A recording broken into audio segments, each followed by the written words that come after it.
Hello world, your boy Ty here. Second video, still working at this editing thing. In this video we have Miss Angie. Miss Angie's a long-standing client of mine. And today we are doing her a frontal ponytail as she is preparing to go on a cruise with some of her girlfriends and family members. So what you see me do was section out the hair, part the hair, and now I am pressing out the hair. The key to a good ponytail, no matter the position, whether it's an updo or lower ponytail, is the foundation. You always want to make sure that you press out the hair, no matter the hair texture. Pressing out the hair is a crucial step. That, like I said, is the foundation. And that just makes sure the ponytail is, sleek, the hair is straight, it moves easy when you're combing through it and parting it. It's always good to press the hair out when you're getting a ponytail, in my personal opinion. And that's what we're doing here. Now we are moving on to actually building a ponytail. I like to build my ponytail in sections because the position of this ponytail is going to be where my hand is right there. I normally part the hair from ear to ear. That gives me two sections, the first top section and the bottom section. I start with the bottom section first, get that molded into a ponytail as you see me doing. And then I'll go ahead and incorporate the top part, the top section of the hair into the ponytail. And with ponytails, those of you who do hair and those of you who have gotten a ponytail hair done before, you guys know that, the ponytails, you have to build them, take them down, build them, take them down. That's just the nature of the business when it pertains to this particular hairstyle. So I'm sure throughout the video you'll see me take it down and put it back up, even when it gets to the frontal part. But anyway, now that we got the ponytail nice and sleek and into its position, right now I'm just cleaning the perimeter of her hairline and some of her forehead with some witch hazel. I prefer witch hazel over alcohol because, as we all know, alcohol dries the skin out a lot. I did some prepping of the frontal off camera. So what you see me do was cut off that extra band at the bottom, at the end of the frontal, which is that extra thick band. And I did some plucking. Now, she does not like thin at all, which is why she likes to wear frontals. And she stressed that please do not pluck it too thin. So, a joke of her, if I wanted it that thin, I'll just wear my red hair. But anyway, using witch hazel again to clean it up. And now we're going in with our bold toe glue. I normally do 3 layers for any install. It just gives it, the install a longer lasting install.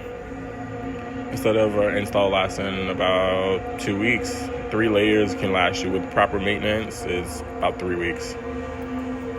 So yeah, we're just adding on the layers of glue.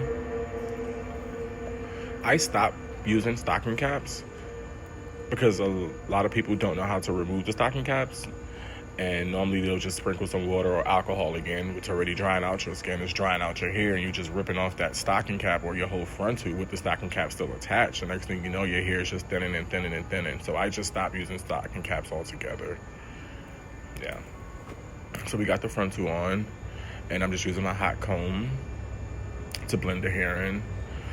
Now I am carving out her edges. And that's one thing about Miss Angie. She does love her edges, and she loves dramatic edges. And that's the fun part whenever she does come and I'm doing her hair, because we can get really creative with the edges because she loves edges.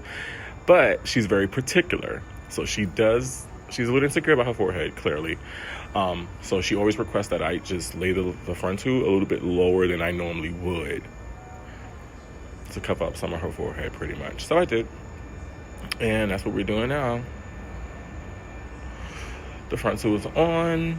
Oh, at this particular moment right here, I convinced her to get a bang. She normally just does a sleek back pull ponytail. So this time I was just like, hey, why don't you get a bang? It'll hide your forehead, which is a plus, and it'll be a different look for you. And she was like, well, I haven't worn a bang in so long, and I know it's going to hide my forehead, so let's just go ahead and do it. And that's what we did. I was kind of happy and excited about it because, as a stylist, you definitely want to give your clients what they want. Exactly what they want, or try, but still, educating them and just letting them know that, it's okay to say no. It's okay to be honest as long as you're respectful. I don't think a client would get mad if you turn them, tell them, decline a hairstyle, I would say, especially if their hair is not healthy enough to withhold that hairstyle.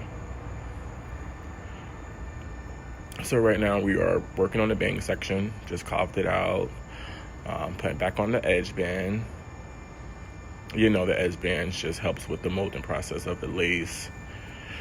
Now I'm just hot combing the frontal into her real hair with the ponytail. As you can see, the ponytail I had to take down because we're rebuilding it again. So now I am incorporating the back and the front of the ponytail together with the frontal attached. I just sprayed some black spray because, as you can see, she is salt and pepper. And black spray is just easier opposed to actually just dyeing her hair, in my opinion. She keeps her hair. She maintains her hair very well. Let me say that.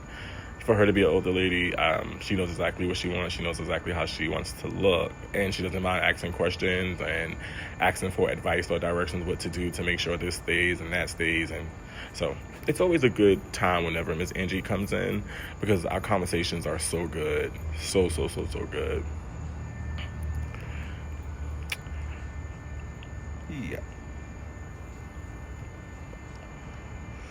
Okay, we're back on the bang.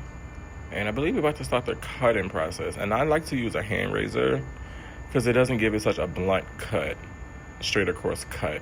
So I'll go in with the hand razor, and once I get it to the length that I want, I'll go ahead and clean it up by point cutting with my scissors. So that's what you just see me doing right now. Cleans her face off, and now we are heading to the last step, which is attaching some extensions to the ponytail. But what I wanted to do was just flatten out the frontal hair with her real hair, blend that in really good before I actually add the extensions. I straighten out the extensions as I'm doing right now, and I start the building process. And the way I attach my extensions for ponytails with this particular ponytail is I use about 3 stick pins. Stick pins are the one with the balls at the end that opens up that. And I'll stick one to begin, and then I'll pull a little piece of hair and just wrap that around, and then wrap the track around, then stick another pin and stuff like that in.